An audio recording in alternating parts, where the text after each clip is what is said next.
بسم الله الرحمن الرحيم. الحمد لله رب العالمين، وصلى الله وسلم وبارك على نبينا محمد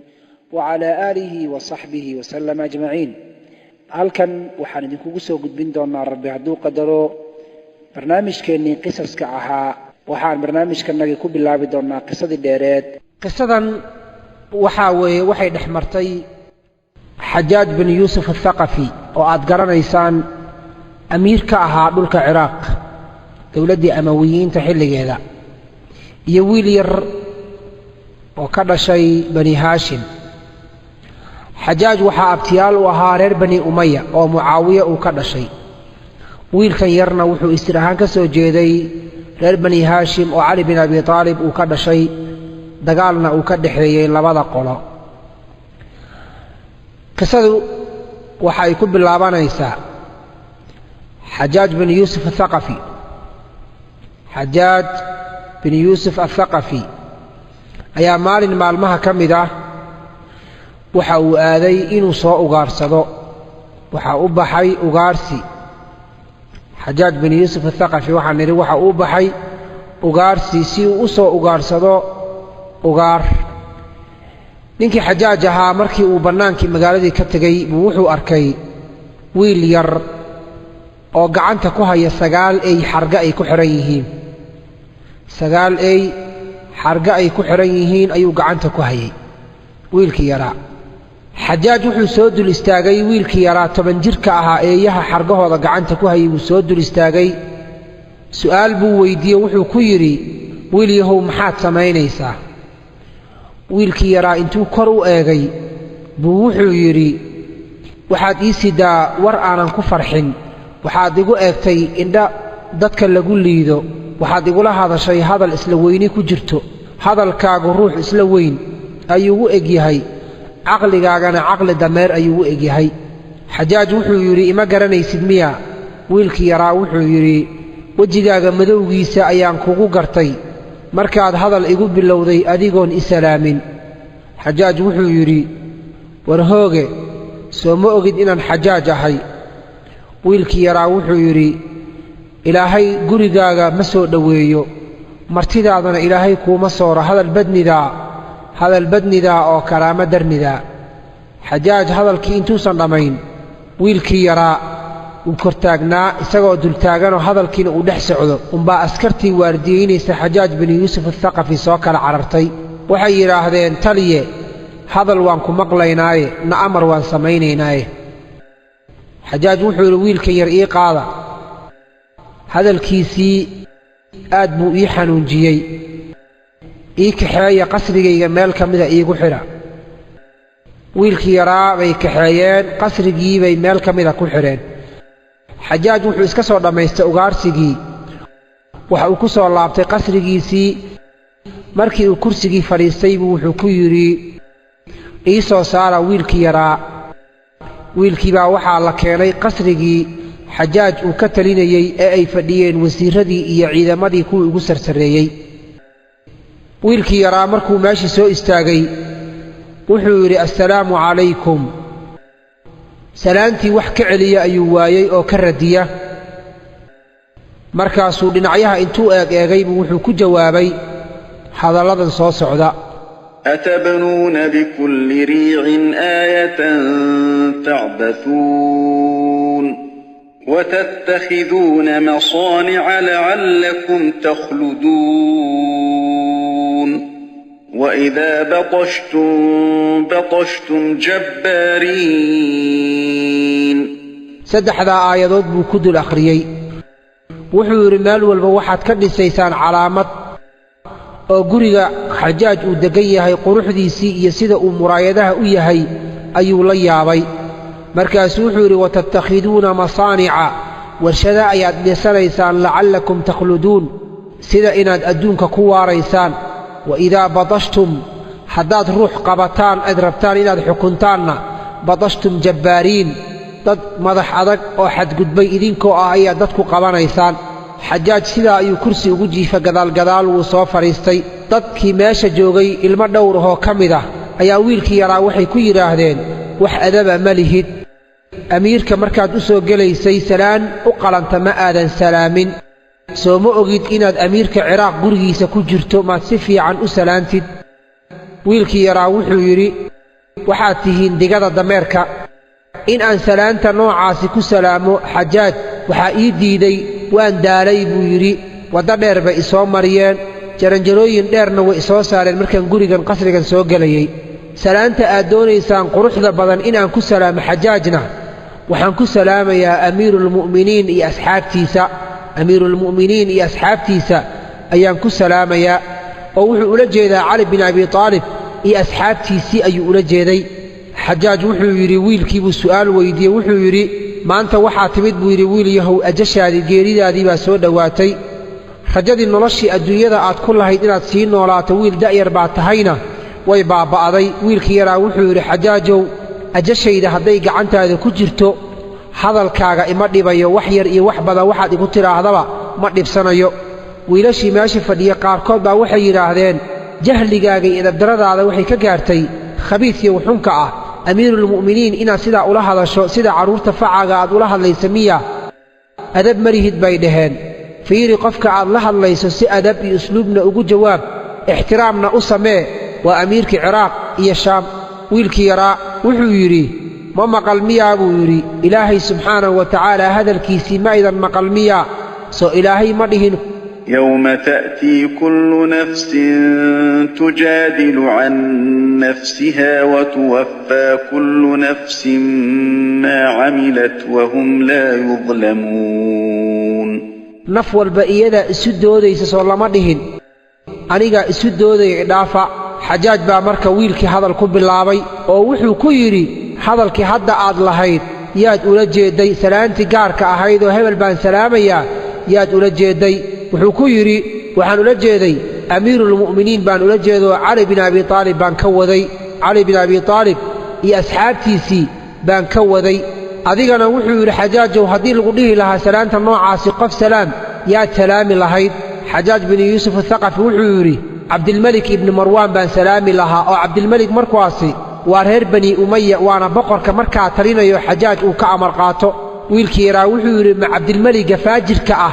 لعناد الله كود عديه تي ملائكة يتيدت كبها كود عديه مكاس ايات سلاميسا حجاج وحو كيري محاد أتري عبد الملك فاجر محاد أتري وحو يري خرد يرقو قلي با مسلمين بدن درتي ذلو بابئيي dadkii meesha fadhiyay wasiiradii iyo dadkii xajaaj la joogay xilka meesha qayb ka hayay qaar kamida ayaa waxay yiraahdeen xajaajow wiilkan dil maxaa dhacay taacadii amiirkii in la adeeco la rabay wuu ka baxay jamaacadii in lagu dhex jiro la rabayna wuu ka dhex baxay oo dadkii isku duubnaa banaanka ayuu ka taagan yahay Abdulmalik ibn Marwan wuu aflagaadeeyay marka illa dila ayaan ku xukunnay wiilkii yaraa wuxuu yiri xajaajow dadkan kula fadhiya adag u yaal وادد جاهلينه waxa aan ahay ma fahmayaan xajaaj baa dadkii wuxuu ku yiri aamusa ani isaga isu keen daaya xajaaj baa wiilkii wuxuu weydiiyay wuxuu ku yiri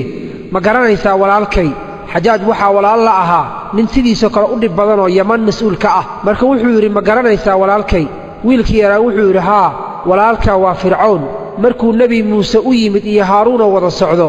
si arshigii ugu fadhiyay isaga ay ka uga qaadaan dadkii la fadhiyay buu la tashaday adigana fircoon baa walaal kula ahoo kuwan kula fadhiya ayaa la tashanaysaa xajaaj wuxuu yiri qoorta ka gooya marba hadii fircoon la sheegayba wuxuu yiri qoorta ka gooya ruqaashi nin la yiraahdo waa xajaaj ka agdhow wasiirada ugu dhow ah baa intuu xoogaa wiilka yaraa u naxay buu isiri wiilka yar hadii qoorta laga gooyo da'dan yar waa ilmo yare bal badbaadi markaas wuxuu yiri amiirul muuminiin oo xajaajow ilaahay ha ku gargaaree inaadan wiilka dilin isku day aniga isii buu yiri aniga barbaarinayo tarbiyeynaye isii حجاج وحوري كحيسو إلهينا كوما بركايو ويلكي رابا سيدا أدون عمل لغو قرقرتميا كحيسو إلهينا كوما بركايو ويلكي را وحوري وما مهد علينا يبوري كي إبحيي إيا كي لا إسيي منا وما مهد علينا حجاجو وح إسيو قاضة ديري إيا كي إقادنا يلوضبا مهد إيقو مالها رقاشي ويلكي را أتوريو إنو كحيستربي با وحوري وريا سيداد وحاد ليسا inaan geeri ka badbaadiyo ayaan doonayay adigana hadalkan miyaad igula hadlaysaa intuu yiri buu xajaaj eegay buu yiri amiirow ma doonay inaan ka haystee waxa doonto ku samee xajaaj marka wuxuu yiri wiiliyow dhageyso wadankeed ka timid wiilkii yaraa wuxuu yiri Masar baan ka imid xajaaj wuxuu yiri magaaladii faasiqiintii baad ka timid miyaa dhul faasiqiin baad ka timid wiilkii wuxuu yidhi maxaad ugu magacowda magaalada faasiqiinta xajaaj wuxuu yidhi biyaheedana waxaa lagu cabaa weelal dahab ah dumarkeeduna magaalada aad ka timid waa dumar heesaha ciyaaro oo meelaha ku boodboodo naylka webiga nayl ee dhexmarana waa webi cajiib ahoo dadku ay la yaabaan ehelka deggan masarna cajab ma aha carabna ma aha wiilkii yaraa wuxuu yidhi haddaba anugu magaaladaa kama iman la soco xajaaj wuxuu yidhi xaggeed ka timid wiilkii wuxuu yidhi ahlu khuraasaan baan ahay dhulkii muslim iyo bukhaari ay ka soo baxeenoo iiraan iyo afghanistaan dhulkaa ayuu sheegtay xajaaj wuxuu yidhi min sharri makaan meel lala yaabo shar badan baad ka timid diinkuna ku yar yahay wiilku wuxuu yidhi maxaad sidaa u tidhi xajaaj wuxuu yidhi waa dad cajam ah oo aan carab ahayn oo cajam ah weeye waa sidii xoolaha ariga iyo lo'da iyo geeloo kale weeye hadalkoodu wuu culus yaho lama karo midkooda qaniga oo hantida lehna waa bakhayl wiilku wuxuu yidhi haddaba anugu magaaladaa kama iman xajaaj wuxuu yidhi xaggeed ka timid wiilkii wuxuu yidhi dhulka shaam ayaan ka imid xajaaj wuxuu yidhi waxaad ka timid dhul fiican le'anna dhulkaa isaga uu dhul fiican ku tilmaamay waa dhulkii mucaawiya looga gargaaro markuu cal la dagaalamayey wuxuu yidhi waxaad ka timid dhul fiican laakiin meelaan ka nabcahay aniga ma jirto waa meel dadka ka yimaada jidhkoodu uu adag yahay wiilkii wuxuu yidhi haddaba anigu meesha kama iman xajaaj wuxuu yidhi xaggeed ka timid wiilkii wuxuu yidhi yaman baan ka imid xajaaj wuxuu yidhi waxaad ka timid magaalo dadkeeda aysan kasaynin haddii ixsaan loo sameeyo waa mahadsan tahay waa walaalkiisa ayaa ka taliya wiilkii yaraa wuxuu yidhi maxaa sidaa u tidhi xajaaj wuxuu yidhi codkoodii wuxuu yidhi wuu mac yahay hadalkooduna wuu jilicsan yahay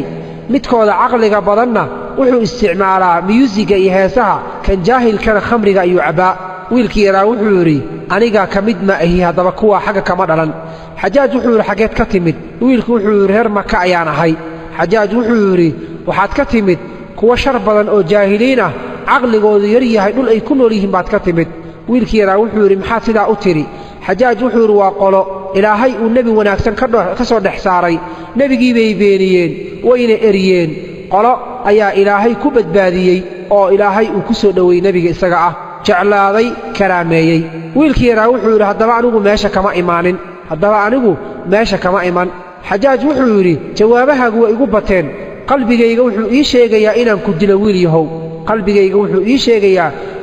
inaan ku dilo wiilkii yaraa wuxuu yidhi geeridayda hadday gacantaada ku jirto adigaa ma ku caabudi lahaa ee xajaaja waxaad ogaataa aniga inaan ka imid magaaladii rasuulka inaan ka imid ogsoonow madiinatulmunawara inaan ka imid xajaaj wuxuu yidhi magaalo wanaagsan baad ka timid dadka deggan waa ahlu iimaan waa dad wanaagga jecel ee qabiilka aad ka dhalatay ii sheeg xajaaj wiilkii yaraa wuxuu yidhi waxaan ka dhashay reer la yidhaahdo bani khaalib ayaan ka dhashay oo isir ahaanna uu ka dhashay cali bin abi aalib nasab walboo adduunkan ku abtirsada qolana wuu baabba'aa nasabkanagii mooye haddaan annaga nahay reerka nebiga ma baabba'ayno ilaa maalinka qiyaamo waan jiraynaa xajaaj intuu aad u carooday buu yidhi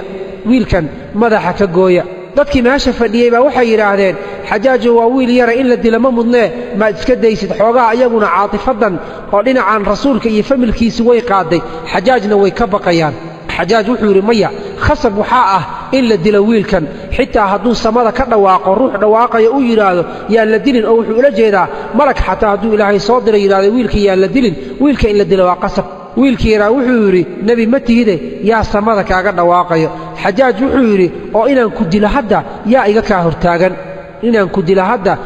iga kaa hortaagan ayuu xajaaj wiilka weyddiiyey wiilkii yaraa wuxuu yidhi waxaana kala taagan inaad i disho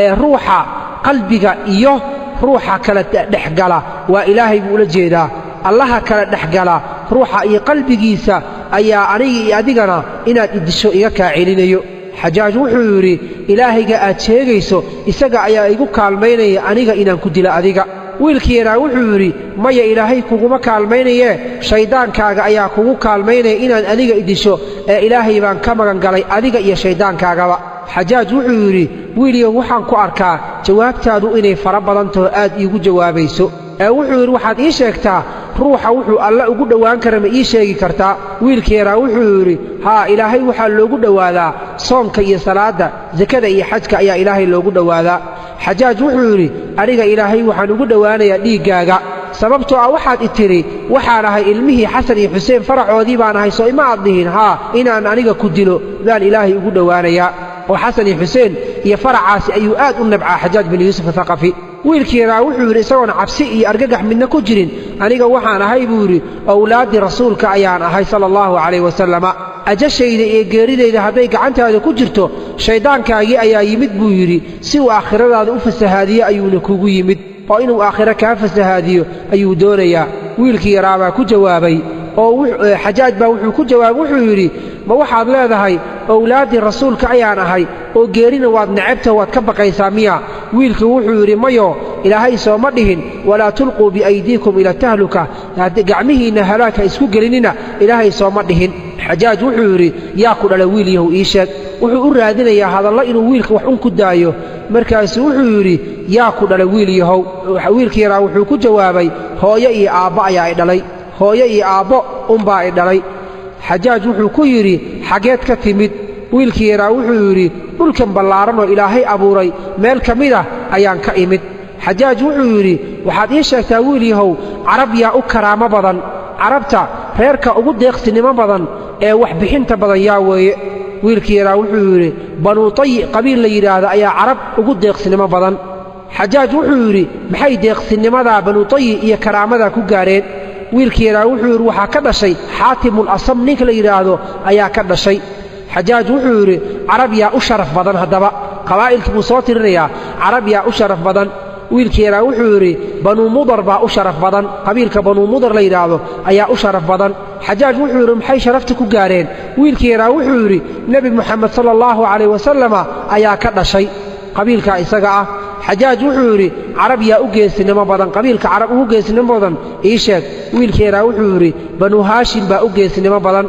waa jilibkii nebiga uu ka dhashay sababtoo wuxuu yidhi banuu haashim geesinimo waxay ku gaareen cali bin abi aalib baa ka dhashay xajaaj wuxuu yidhi carab yaa u nijaasaysan qabiil ahaan qabiilka ugu nijaasaysan uguna bakhaylsan uguna khayr daran waa qabiilkee wiilkii yaraa wuxuu yidhi banuu haqiif qabiilka yidhaha reer bani haqiif ayaa ugu nijaasaysan oo ugu bakhaylsan ugu khayr daran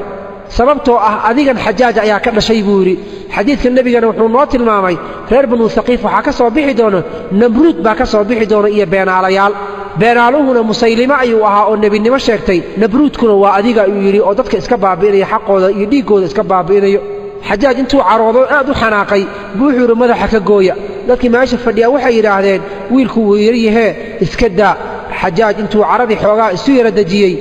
ayuu wuxuu ku yidhi geelaagii geesaha lahaa xaggeed kaga soo tagtay geelii geesaha lahaa ee aad raacaysa wiilyow xaggeed kaga soo tagtay wiilkii yaraa wuxuu yidhi waxaan kaga soo tagay buu yidhi geelii geesaha lahaa waxaan kaga soo tegey isagoo daaqaya geedka la yidhahdo suwaan caleemihiisa waa geedan caleemo dhallo qodxo keliya leh ayuu u tilmaamaya wuxuu leeyahay geedka suwaan caleemihiisa isagoo daaqaya ayaan ka soo tegey xajaaj intuu qayliyeybu wuxuu yidhi waryaa waxyahu caqliga aan lahayn maskaxdiisuna ay maqan tahay geedka suwaan miyaa caleemo leh geedka suwaan miyaa caleemo leh wiilkii yaraa wuxuu yidhi xaggeed ku aragtay geel geesa le adna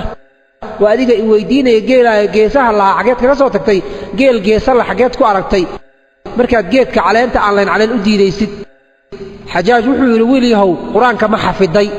wiil yahow qur-aanka ma xafiday wiilkii yaraa wuxuu yidhi qur-aanka miyaa iga cararaya markaan xafidayo ma isagaa iga baxsanayo markaan xafidayo xajaaj wuxuu yidhi qur-aanka ma kulmisay oo ma uruurisay wiilkii yaraa wuxuu yidhi markaan uruurinayo qur-aanka miyaa kala daadsanaa qur-aanka miyaa kala daadsanaa markaan uruurinayo xajaaj wuxuu yidhi ima fahmin su'aashayda miyaa wiilkii wuxuu ku yidhi waxaad itidhaahdaa buu yidhi aad i weyddiisaa qur-aanka ma akhrisay mana fahantay idheh buu yidhi sidaa su'aasha ii weydii xajaaj wuxuu yidhi waxaad ii sheegtaa qur-aanka aayadda ugu weyn bal ii sheeg waxaadna ii sheegtaa qur-aanka aayadda ugu xukunka dheer xukunka markii la yidhahdo qur-aanka aayadda ugu xukunsan ii sheeg qur-aanka aayadda ugu cadaaladda badan ii sheeg qur-aanka aayadda markii la akhriyo ugu cabsida badan ii sheeg qur-aanka aayadda markii la akhriyo ugu rajada badan qofka bini'aadamka rajada gelisa ii sheeg waxaad ii sheegtaa aayad qur'aan ah oo 10 calaamadood oo cadcad ilaahay calaamadaha lagu garanayo ay ku jiraan ii sheeg waxaad ii sheegtaa aayad ay ku jirto been ay sheegeen ilmo nebi uu dhalay iyo aayad ay ku jirto run ay sheegeen yahuudda iyo kirishtaanka iyo waxaad ii sheegtaa aayad ilaahay hadalkiisa uu ku jiro isaga uu isaga hadlay waxaad ii sheegtaa aayad malaa'igta hadalkeeda ay ku jirto waxaad ii sheegtaa aayad hadalka ahlu jannaha uu ku jiro waxaad ii sheegtaa aayad hadalka ahlu naarkana ay ku jiro waxaad ii sheegtaa aayad ibliis hadalkiisa lagu sheegay wiilkeena wuxuu yiri dhageyso wuxuu yiri aayadda ugu weyn ee quraanka ku jirto waa aayatul kursi aayadda quraanka ugu xukunsanna إن الله يأمر بالعدل والإحسان وإيتاء ذي القربى وينهى عن الفحشاء والمنكر والبغي آيات القرآن كمرك الله أخرية أقول عدالة بدن فمن يعمل مثقال ذرة خيرا يره ومن يعمل مثقال ذرة شرا يره وعدالة أي تلمانتو قف والبوح إليه ماذا الله ميثيا آيات وحي القرآن كأقول عبسية بدن وآيات إلهي وكشاغي أيطمع كل امرئ منهم أن يدخل جنة نعيم أيطمع موحي الرجين كل امرئ قف والبو إذن كمدا أو منهم قال كمدا أن يدخل جنة النعيم قف والبو قال أدوك جوغو ما إنه جنة إسكاقل أيودونيا آيات وقد مع وناكسن wuxuu yiri aayada ugu rajada badan ruuxa markii uu rajo uu doonayna inuu akhriyo laga rabo waxay tahay aayada ilaahay qul ya ibadiy alladhina asrafu ala anfusihim la taqnatu min rahmatillah inna allaha yaghfiru adh-dhunuba jami'a إنه هو الغفور الرحيم oo adoomadayda xadka gudbay waxaad u sheegtaa inaysan ka quusanin naxariistayda ilaahay dambiyada oo dhan wuu dhaafaa aayad ay ku jirto 10 calaamadood oo lagu garanayo calaamadaha ilaahay lagu garanayo waxa weeye buu yiri إن في خلق السماوات والأرض واختلاف الليل والنهار لآيات لأولي الألباب ومعناه أي تهي سماوات كتضبضة إيا تضبضة دول وحا كجرتا إيا وقت هبينك إثبت بدل كودية مالنك آيات إلهي لغو قرانيو أو وحا أوشاقي تضبضة عر إيا هال دول أو سيديد إيا هبينك يا مالنك يتبنك قدقي ayaa lagu sheegay quraanka wuxuu yiri aayada ay ku jirto baan ilmo nabi ay sheegaan waa aayadii nabi ilaahi yuusuf walaalihiisi markii ay ceelka intay ku rideen aabahood aadeen ay u sheegeen inuu dhulwaa cunay waja'u ala qamisihi bidamin kadib qala bal sawwalat lakum anfusukum amra فصبر جميل والله المستعان على ما تصفون waxay la yimaadeen qamiiskii nabi yuusuf dhiig beenaha ayagoo ku soo shubay waxay ahaayeen waa ilmihii nabi yuusuf la dhashay been bay sheegeen jannada ayayna galeen sida ayuu leeyahay aayadda ay yahuudda iyo kiristaanku runta ku sheegeenna waa aayadda ilaahay uu leeyahay وقالت اليهود ليست النصارى على شيء وقالت النصارى ليست اليهود على شيء وهم يتلون الكتاب كريستانكو waxay dhaheen yahuud wax diina ma haystaan yahuuduna waxay yiraahdeen kiristaanku waxba diina ma haysto run bay sheegeen oo diin ma haystaan hadana naar bay galeen buu yiri aayada ilaahay uu nafsadiisa xaqiisa uu ka hadlayna waxay tahay wama khalaqatul jinna wal insa illa liya'budun jin iyo insi uma abuurin ay caabudaan mooyee waa xaqa ilaahay subhanahu wa ta'ala uu leeyahay ay aayada tilmaantay aayada ku jirta hadalka nabiyada waxay tahay wama kana lana أن نأتيكم بسلطان إلا بإذن الله وعلى الله فليتوكل المؤمنون معها إنان إذن لا إنما نحجع إنان إذن كانوا إلهي إذن كيسمويه إذن ما كيني كرنو آيات أي كجرت هذا الملائكة وحي تاي قالوا سبحانك لا علم لنا إلا ما علمتنا إنك أنت ilaah wax ogaalah iyo aqoona ma lihin wixii aadna bartay mooye aayadda hadalka ahlu jannaha uu ku jiro waxay tahay waqaaluu alxamdu lilaahi aladii adhaba canna alxasana ina rabbana lagafuurun shakuur ilaahay baa mahad iska lahoo tiiraanyadii iyo murugadii naarta aan ka baqaynay iyo cadaabkana badbaadiyey oo naga badbaadiyey ilaahaygaasi rabbiganaga inaan ku shukrino ayuu mudan yahay aayadda ahlu naarka hadalkooda ay ku jirta waxay tahay ربنا أخرجنا منها فإن عدنا فإنا ظالمون إلهو نارت إنك سار حدان أولابنو فإنا ظالمون مردن بحدان دنبغا أو كلا كلابنو أنك أيا ظلمي بدن سيدا أيا يمحوها كعلى عليان آيات هذا الكإبليس وكجر إلهينا قرآنك وكشاك وحيتاي قال أنا خير منه خلقتني من نار وخلقته من طين أنيقا أياك خير بدل آدم ونار بعد إيقا عبورتي آدم ندوبا أيات كعبورتي سيدا أيضا أيو شاقي حجاج ويلكي مركو إنتي دميي بالسؤال ويدي وحيري وحاد إيشاك تاقف لغا عبوري هودا إيا قف لغو بدباديه هو إيا قف هو لغو دلي wiilkii raa wuxuu yidhi ruuxa hawada laga abuuray waa nebi ciise calayhi salaam oo neef baa laga abuuray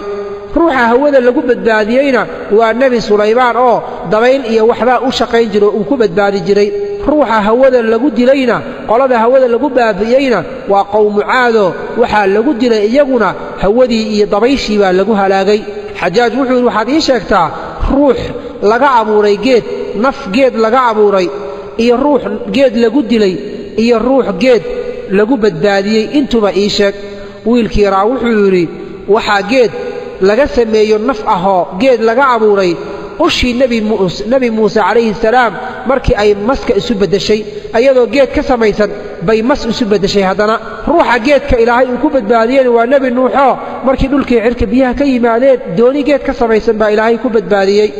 ruuxa geedka lagu dilayna waa nebi zakariya oo dadkiisu ay ku dileen xajaaj wuxuu yidhi waxaad ii sheegtaa ruux biyo laga abuuray ruux biyo lagu badbaadiyey dhexdooda iyo ruux biyo lagu halaagay wuxuu yidhi wiilkii yaraa waxaa biyo laga abuuray aadam calayhi salaam waxaa biyo lagu badbaadiyey nebi muuse oo baddi ka gudbay waxaa biyaha lagu dilayna fircawn iyo qowmkiisa xajaaj wuxuu yidhi waxaad ii sheegtaa wax naarta qof naarta laga abuuray iyo qof naar laga badbaadiyey wiilku wuxuu yidhi naar waxaa laga abuuray ibliis naarna waxaa laga badbaadiyey nebi ibraahim markii lagu riday godkii dabka ahaa xajaaj wuxuu yidhi marka wiilkii yaraa buu su'aal kale weydiiyo waxa uu yidhi waxaad ii sheegtaa buu yidhi webiyada jannada iyo tiradooda ii sheeg wiilkii yaraa wuxuu yidhi webiyada jannada mara aad bay u fara badan yihiin oo tiradooda ilaahay subxaanahu wa tacaala unbaa garan kara soo ilaahay ma dhihin buu yidhi مثل الجنة التي وعد المتقون فيها أنهار من ماء غير آسن وأنهار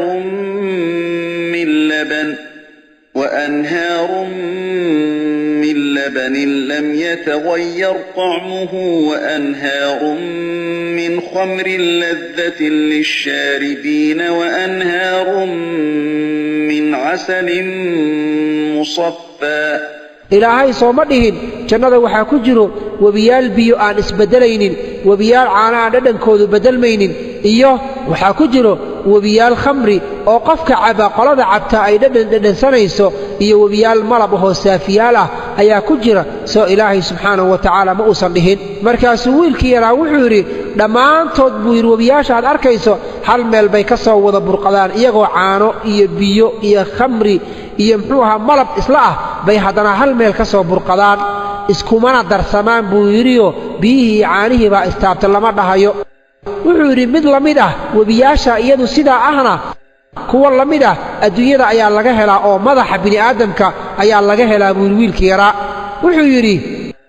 webina dhadhankiisa wuxuu yidhi waa dhanaan webina dhadhankiisu waa kharaar webina dhadhankiisu wuu mac yahay haddana webiyada iyaga ah iskuma darsamaan oo wuxuu ula jeedaa isha biyaha ka soo baxo ilintu waa dhanaan buu yidhi dhegta dhukayga iyo malaxda ka soo baxdana waa kharaar afka candhuufta ka soo baxdana waa macaan saddexduna madaxii bay ka soo baxaan haddana iskuma darsamaan xajaaj wuxuu yidhi ahlu jannuhu way cunaan way cabbaan mana saxaroodaan ee wax la mid ah ahlu jannaha ma laga helaa adduunyada ruux intuu cuno cabo aan saxaroon wiilkii yaraa wuxuu yidhi haa waa uurku jidhka caloosha hooyada ku jiro ubadka yar waxbuu cunaa waxbuuna cabaa mana haddana caloosha hooyada ku dhex saxaroonayo xajaaj wuxuu yidhi waxaad sheegtaa buu yidhi dhiiggii ugu horreeyo adduunyada ku dhibcay markii ilaahay uu aadam iyo abuurayba dhiigga ugu horreeyo dhulka ku dhibcay ma sheegi kartaa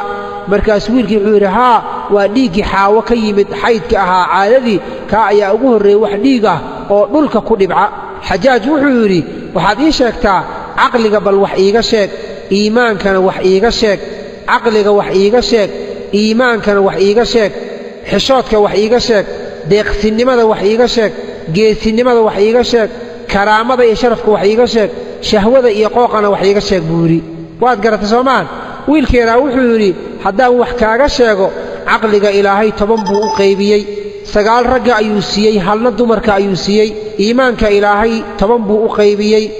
9 reer yaman baa la siiyey halna adduunka kalaa loo qaybiyey xishoodka ilaahay wuxuu u qaybiyey 10 9 dumarka ayaa la siiyey halna ragga ayaa la siiyey deeqsinimada ilaahay wuxuu u qaybiyey 10 9 ragga ayaa la siiyey halna dumarka ayaa la siiyey geesinimada iyo sharafka ilaahay 10 buu u qaybiyey 9 carab baa la siiyey halna adduunka ayaa loo qaybiyey shahwada iyo qooqa iyo damcuna ilaahay 10 buu u qaybiyey 9 dumarka ayuu siiyey halna ragga ayuu siiyey waad garatay soomaa wuxuu yidhi ilaahay caqliga 10 buu u qaybiyo 9 waxa uu siiyey ragga halna dumarka ayuu siiyey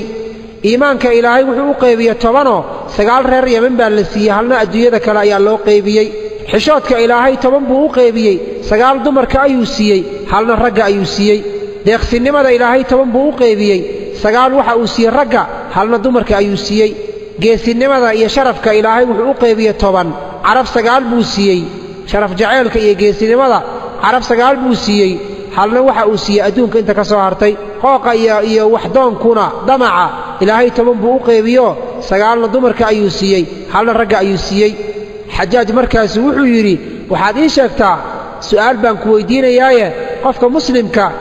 sanadkii hal mar wax ku waajibay ii sheeg wiilkii wuxuu yidhi waa soonka xajaaj wuxuu yidhi waxaad ii sheegtaa qofka muslimka cimrigiisa hal mar wax ku waajiba wiilkii wuxuu yidhi waa inuu beydka ilaahay u soo xajiyo xajaaj wuxuu yidhi waxaad ii sheegtaa waxa kuugu dhow hadda adiga agtaada kuugu dhow ii sheeg wiilkii wuxuu yidhi aakhiro ayaa ii dhow aakhiro ayaa hadda ii dhow xajaaj wuxuu yidhi subxaana allah ilaahay baa xumaan ka fog buu yidhi qofkuu doono ayuu xikmad siiyaa buu yidhi ma arkin buu yidhi wiil adiga cilmi iyo caqli iyo maskax kugu dhan ma arkin wiilkii yaraa wuxuu yidhi waan mudanahay in la isiiyo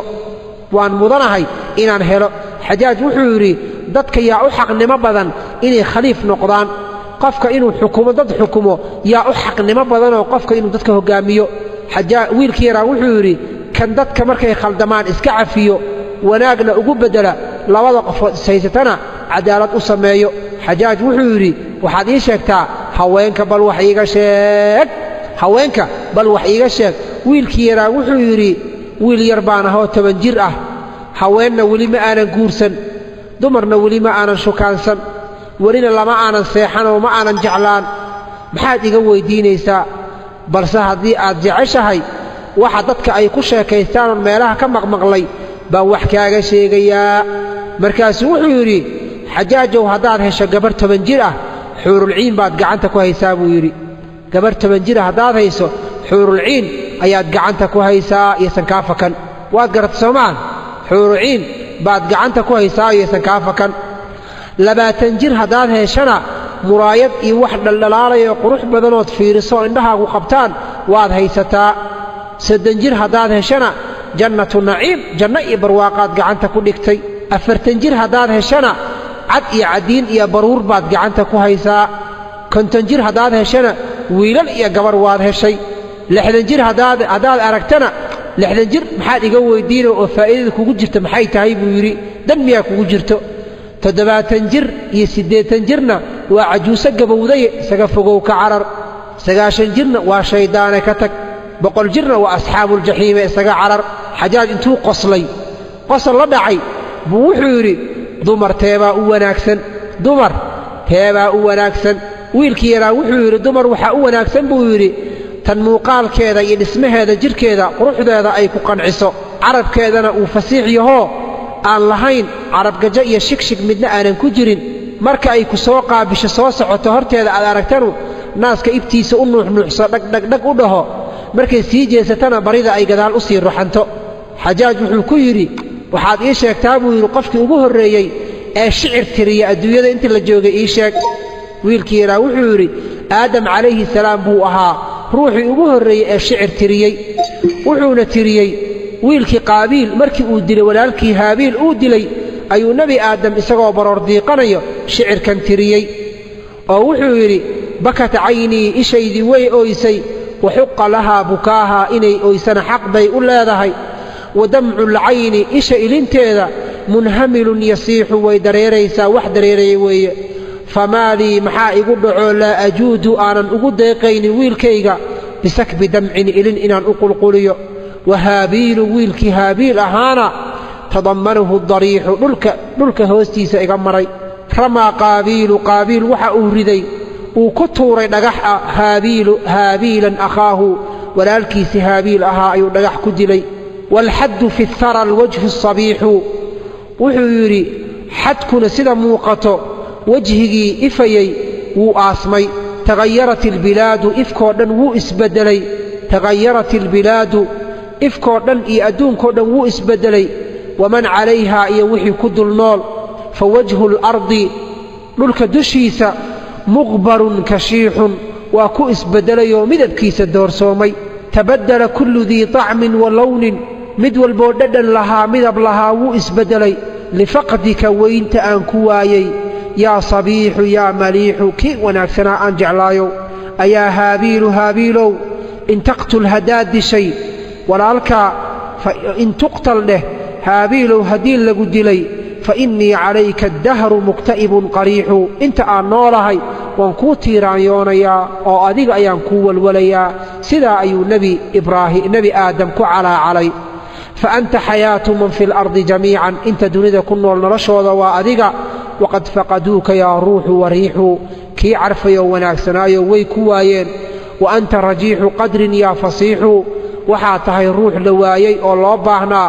saliimun bal samiixun bal sabiixun waxaa tahay ruux magangelye iyo badbaado ku jiray bal cafin badan baad ahayd bal ruux wanaagsan baad ahayd walasta mayitan ma tihid ruux geeriyooday bal anta xayun waad nooshahay buu yidhi wa qaabiilu shaqiyu doqonkii ku dilay gacanta kula tegey huwa ariixu kan dhintay maanta adduunyada waa isaga calayhi sakhtu min rabbi albaraayaa caradii ilaahay dushiisa ha ku dhacdo wa anta calayka tasliimun sariixun badbaado iyo nabadgelyo dushaada ha ahaato sidaa ayuu ku calaacalay nebi aadam wiilkiisa marka la dilay markuu calaacalay kadib baa shicirkii labaadoo jawaabta waxaa u tiriyey ibliis oo meel ka dhow nebi aadam taaganaa baroordiiqiisana maqlayey wuxuu yidhi tanuuxu waad qaylinaysaa cala albilaadi magaalooyinka ayaad ku qaylinaysaa waman calayhaa iyo ciddi dul saaran baad u qaylinaysaa wa fi lfirdowsi jannadiina qad daaqa bika alfasiixu ciriir kugu soo noqotay jannaduna ciriiri bay kugu soo noqoto adii ilmahaagoo janno ku jiro ayaad ku soo noolaan weysay wa kunta bihaa janno ayaad ku noolayd firdowso wasawjika iyo wiilkaaga iyo wasawjika xaaskaaga fii naciimin barwaaqo ayaad ku sugnaadeen min almawlaa allaha idin abuurta uu idin siiyey wa qalbuka mustariixun qalbigaagana wuxuu ahaa qalbi raaxaysanaya khadactuka aniga ayaa ku khayaamay fii dahaa'ii maskaxdaydii ayaan kugu khayaamay uma makrii dhagartayda beenta aheedun kugu dhaartay baan kugu khayaamay ilaa an faataka alcayshu arashiixu noloshii barwaaqada badneed ee jannada ilaa ay kaa soo gudubtay faqaala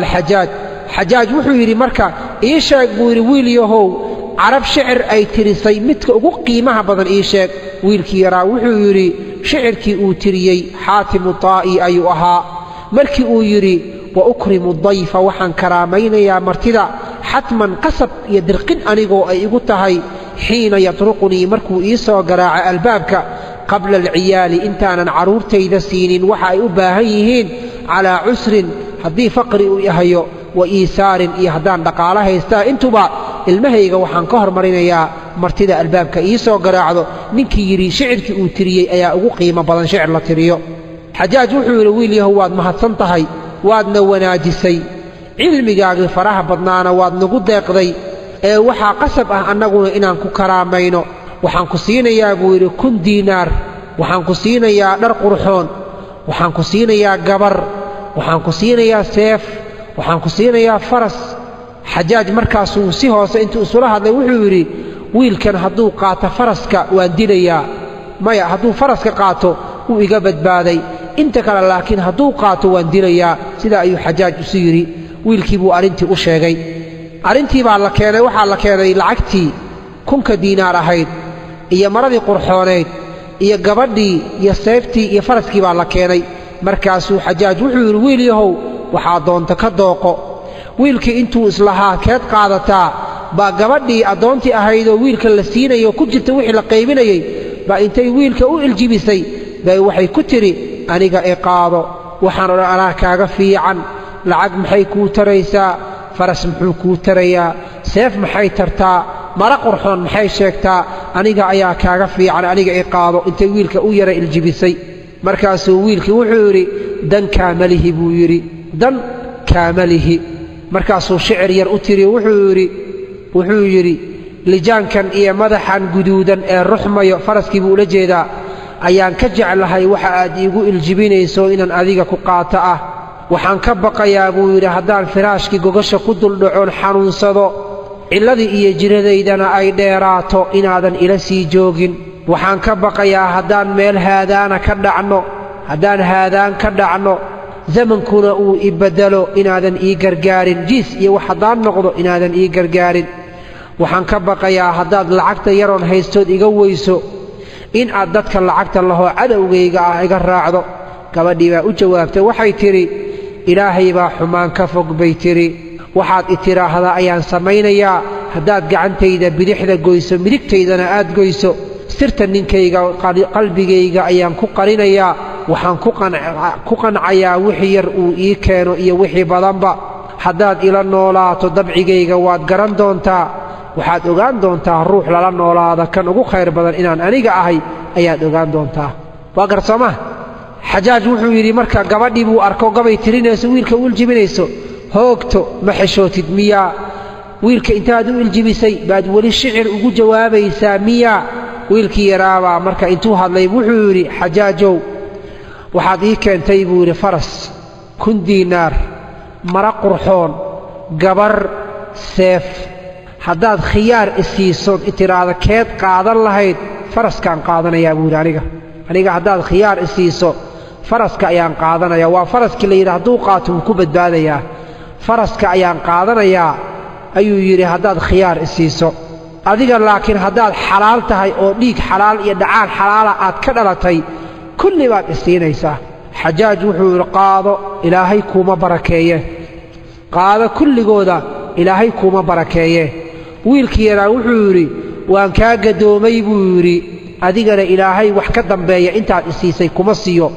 ani adigana mar dambe ilaahay nama kulmiyo wiilkii yaraa markii isku qaatay faraskii 1,000 diinaar maradii seeftii gabadhii markuu isku qaatay buu wuxuu yidhi xajaajow xaggeen ka baxaa xajaaj gurigiisa albaabo badan buu lahaa irdaha qaar markii laga baxo qofka madaxa laga gooyaa qaar qofka gacmaha laga gooyaa qaar qofka xabsi baa la dhigaa qaar qofka waa la karaameeyaa xaggeen ka baxaa buu yidhi xajaajow xajaaj wuxuu ku yidhi albaabkaas ka bax buu yidhi haddaad ka baxdo waad ku badbaadaysaaye dadkii meesha fadhiya waxay ku yidhaahdeen wiilkan sidan kula hadlay ad adeegan carabta aysan qabin kula hadlay hadalladan jawaabahan xunxunka ku siiyey albaabka uu ku badbaadi lahaa uu ka bixi lahaa maxaad ugu tilmaantay hal la dilay ma albaabka lagu dili lahaa u tilmaantid xajaaj wuxuu yidhi hadduu iska bixi lahaa albaab xun ka bixi lahaa ma aanan celiyeen laakiin wuu ila tashaday buu yidhi xaggeen ka baxaa ayuu yidhi qofka haddii lala tashadana waa inuu aamin noqdaa qof lala tashaday waa qof la aaminay wiilkii yaraa wuxuu ka baxay albaabkii buu ka baxay isagoon waxba la gaarsiinin gabadhii faraskii 1,000 diinaar maradii qurxooneed seeftii intiiba isla qaatay buu ka baxay ilaahayna uu ku badbaadiyey qisadeennii intaa ayay ku soo dhammaatay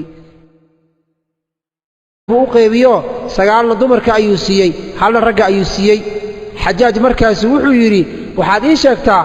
su'aal baan ku weydiinayaaye qofka muslimka sanadkii 1 mar wax ku waajiba ii sheeg wiilku wuxuu yidhi waa soonka xajaaj wuxuu yidhi waxaad ii sheegtaa qofka muslimka cimrigiisa 1 mar wax ku waajiba wiilkii wuxuu yidhi waa inuu beydka ilaahay u soo xajiyo xajaaj wuxuu yidhi waxaad ii sheegtaa waxa kuugu dhow hadda adiga agtaada kuugu dhow ii sheeg wiilku wuxuu yidhi aakhiro ayaa ii dhow aakhiro ayaa hadda ii dhow xajaaj wuxuu yidhi subxaana allah ilaahay baa xumaan ka fog buu yidhi qofkuu doono ayuu xikmad siiyaa buu yidhi ma arkin buu yidhi wiil adiga cilmi iyo caqli iyo maskax kugu dhan ma arkin wiilkii yaraa wuxuu yidhi waan mudanahay in la isiyo waan mudanahay inaan helo xajaaj wuxuu yidhi dadka yaa u xaqnimo badan inay khaliif noqdaan qofka inuu xukumo dad xukumo yaa u xaqnimo badanoo qofka inuu dadka hoggaamiyo wiilkii yaraa wuxuu yidhi kan dadka markay khaldamaan iska cafiyo wanaagna ugu beddela labada qofood ishaysatana cadaalad u sameeyo xajaaj wuxuu yidhi waxaad ii sheegtaa haweenka bal wax iiga sheeg haweenka bal wax iiga sheeg wiilkii yaraa wuxuu yidhi wiil yar baan ahoo 10 jir ah haweenna weli ma aanan guursan dumarna weli ma aanan shukaansan welina lama aanan seexanoo ma aanan jeclaan maxaad iga weydiinaysaa balse haddii aad jeceshahay waxa dadka ay ku sheekaystaan oo meelaha ka maqmaqlay baan wax kaaga sheegayaa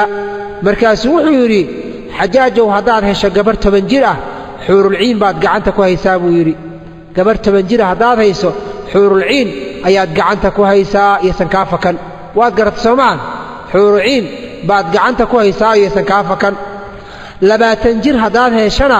muraayad iyo wax dhaldhalaalaya qurux badanood fiiriso indhahaagu qabtaan waad haysataa 30 jir haddaad heshana jannatu naciim janno iyo barwaaqaad gacanta ku dhigtay 40 jir haddaad heshana cad iyo cadiin iyo baruur baad gacanta ku haysaa 50 jir haddaad heshana wiilal iyo gabar waad heshay 60 jir haddaad aragtana 60 jir maxaad iga weydiinay oo faa'iidada kugu jirta maxay tahay buu yidhi dan miyaa kugu jirto 70 jir iyo 80 jirna waa cajuuso gabowday isaga fogow ka carar 90 jirna waa shaydaane ka tag 100 jirna waa asxaabul jahiim isaga carar xajaaj intuu qoslay qosol la dhacay buu wuxuu yidhi dumar teebaa u wanaagsan dumar teebaa u wanaagsan wiilkii yaraa wuxuu yidhi dumar waxaa u wanaagsan buu yidhi tan muuqaalkeeda iyo dhismaheeda jirkeeda quruxdeeda ay ku qanciso carabkeedana uu fasiix yahoo aan lahayn carabgajo iyo shigshig midna aanan ku jirin marka ay ku soo qaabisho soo socoto horteeda aad aragtanu naaska ibtiisa u nuuxnuuxso dhagdhagdhag u dhaho markay sii jeesatana barida ay gadaal u sii ruxanto xajaaj wuxuu ku yidhi waxaad ii sheegtaa buu yidhi qofkii ugu horreeyey ee shicir tiriya adduunyada intii la joogay ii sheeg wiilkii yaraa wuxuu yidhi aadam calayhi salaam buu ahaa ruuxii ugu horreeyey ee shicir tiriyey wuxuuna tiriyey wiilkii qaabiil markii uu dilay walaalkii haabiil uu dilay ayuu nebi aadam isagoo baroor diiqanayo shicirkan tiriyey oo wuxuu yidhi bakat caynii ishaydii way ooysay waxuqa lahaa bukaahaa inay ooysana xaq bay u leedahay wadamcu lcayni isha ilinteeda munhamilun yasiixu way dareeraysaa wax dareeraya weeye famaa lii maxaa igu dhacoo laa ajuudu aanan ugu deeqaynin wiilkayga bisakbi damcin ilin inaan u qulquliyo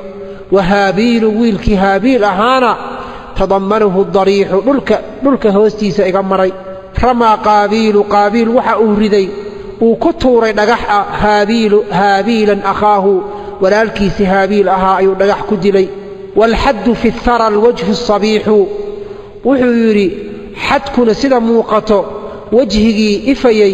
wuu aasmay tagayarat ilbilaadu ifkoo dhan wuu isbeddelay tagayarat ilbilaadu ifkoo dhan iyo adduunkoo dhan wuu isbeddelay waman calayhaa iyo wixii ku dul nool fa wajhu اlardi dhulka dushiisa muqbarun kashiixun waa ku isbeddelayoo midabkiisa doorsoomay tabaddala kullu dii طacmin wa lownin mid walboo dhadhan lahaa midab lahaa wuu isbeddelay lifaqdika weynta aan ku waayey yaa sabiixu yaa maliixu kii wanaagsanaa aan jeclaayow ayaa haabiilu haabiilow in taqtul haddaad dishay walaalkaa in tuqtal dheh haabiilow haddii lagu dilay fa innii calayka addahru mukta'ibun qariixu inta aan noolahay waan kuu tiiraanyoonayaa oo adiga ayaan kuu walwalayaa sidaa ayuu nebi aadam ku calaacalay فأنت حياة من في الأرض جميعا أنت دنيا كنول نرشوذا وأذيقا وقد فقدوك يا روح وريح كي عرف يوناك سنايا ويكوايين وأنت رجيح قدر يا فصيح وحاته الروح لوايي الله باهنا سليم بل سميح بل صبيح وحاته الروح مغنغلي بدبادة كجري بل عثم بدن بعضهين بل روح وناكسن بعضهين ولست ميتا متهت روح غيريودي بل أنت حي وادناش هيبوري وقابيل الشقي دقنك كدلي قعنت كلتغي هو الطريح كدنتي ما أنت الدنيا وائسغا عليه السخط من رب البرايا عرض إلهي دشي سهكب عضو وأنت عليك تسليم صريح بدبادو إن بدقريا دش على هاتو سيدا أيكو علي نبي آدم ويلكي سمك الدلي مركو علي كدب شعرك اللبادو جوابته وحا أتريي إبليس أو ميل كدو نبي آدم تاغنا بررديقي سنة مقليي وحو يري تنوح واد قيلينيسا على البلاد مقالوين كاياتكو قيلينيسا ومن عليها أي عدد الصارم بعض قيلينيسا وفي الفردوس جندنا قد ضاق بك الفصيح عرير كوغسو نقطي جندنا عرير بي كوغسو نقطو ادي ilmahaago janno ku jiro ayaad ku soo noolaan weysay وكنت بها جنة ayaad ku noolayd firdowso وزوجك يا ويلكاغا وزوجك حاسكاغا في نعيم برواقه ayaad ku sugnaadeen من المولى الله idin abuurto oo idin siiyay وقلبك مستريح قلبigaaga wuxuu ahaa qalbi raaxaysanaya خدعتك أنيق أياك خيامي في دهائي مسكحديدي أيان كوغو خيامي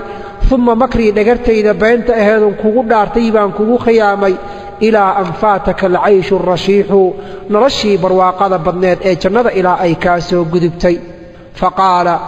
فقال الحجاج وحيري مركا إيشاك بوري ويليهو عرب شعر أي تريسي متك أقو قيمها بدن إيشاك ويلكي يرا وحيري شعركي أو تريي حاتم طائي أيها مركي أو يري وأكرم الضيف وحن كرامين يا مرتدى حتما قصب يدرقن أنيقو أي قطهي حين يطرقني مركو إيسا قراع البابك قبل العيال إنتانا عرورتي دسين وحي أباهيهين على عسر هدي فقر يهيو وإيسار إيهدان دقالها يستا انتبا المهيغا وحان كهر مرينيا مرتدى البابك إيسا قراعدو ننكي يري شعركي أو تريي أيا أقو قيمة بدن شعر لتريو حجاج وحوير ويلي هواد مهدسنتهي وادنا وناجسي علمigaaga faraha badnaana waad nagu deeqday ee waxa qasab ah annaguna inaan ku karaamayno waxaan ku siinayaa buu yiri 1 diinaar waxaan ku siinayaa dhar qurxoon waxaan ku siinayaa gabar waxaan ku siinayaa seef waxaan ku siinayaa faras xajaaj markaas uu si hoose intuu isula hadlay wuxuu yiri wiilkan hadduu qaato faraska waan dilayaa maya hadduu faras بسم الله الرحمن الرحيم الحمد لله رب العالمين وصلى الله وسلم وبارك على نبينا محمد وعلى آله وصحبه وسلم أجمعين. halkan waxaan idinku soo gudbin doonaa rabbi hadduu qadaro barnaamijkeennii qisaska ahaa waxaan barnaamijkanaga ku bilaabi doonaa qisadii dheereed. qisadan waxay dhex martay xajaaj bin yuusuf athaqafi oo aad garanaysaan amiirka ahaa dhulka ciraaq dowladdii amawiyiinta xilligeeda iyo wiil yar oo ka dhashay bani haashim. xajaaj waxaa abtiyaal u ahaa reer bani umaya oo mucaawiya uu ka dhashay. wiilkan yarna wuxuu isir ahaan ka soo jeeday reer bani haashim oo cali bin abi aalib uu ka dhashay dagaalna uu ka dhexeeyey labada qolo. qisadu waxay ku bilaabanaysaa xajaaj bin yuusuf athaqafi. xajaaj bin yuusuf athaqafi ayaa maalin maalmaha ka mid ah waxa uu aaday inuu soo ugaarsado. waxa u baxay ugaarsi. xajaaj bin yuusuf athaqafi waxaan nidhi waxa uu baxay ugaarsi si uu u soo ugaarsado ugaar. ninkii xajaaj ahaa markii uu bannaankii magaaladii ka tegey buu wuxuu arkay wiil yar oo gacanta ku haya 9 ey xarga ay ku xiran yihiin. 9 ey xarga ay ku xiran yihiin ayuu gacanta ku hayay wiilkii yaraa. xajaaj wuxuu soo dul istaagay wiilkii yaraa 10 jirka ahaa eeyaha xargahooda gacanta ku hayay wuu soo dul istaagay. su'aal buu weydiiyey wuxuu ku yidhi wiilyahow maxaad samaynaysaa wiilkii yaraa intuu kor u eegay buu wuxuu yidhi waxaad ii sidaa war aanan ku farxin waxaad igu eegtay indha dadka lagu liido waxaad igula hadashay hadal isla weyni ku jirto hadalkaagu ruux isla weyn ayuu u eg yahay caqligaagana caqli dameer ayuu u eg yahay xajaaj wuxuu yidhi ima garanaysid miya wiilkii yaraa wuxuu yidhi wejigaaga madowgiisa ayaan kugu gartay markaad hadal igu bilowday adigoon i salaamin xajaaj wuxuu yidhi war hooge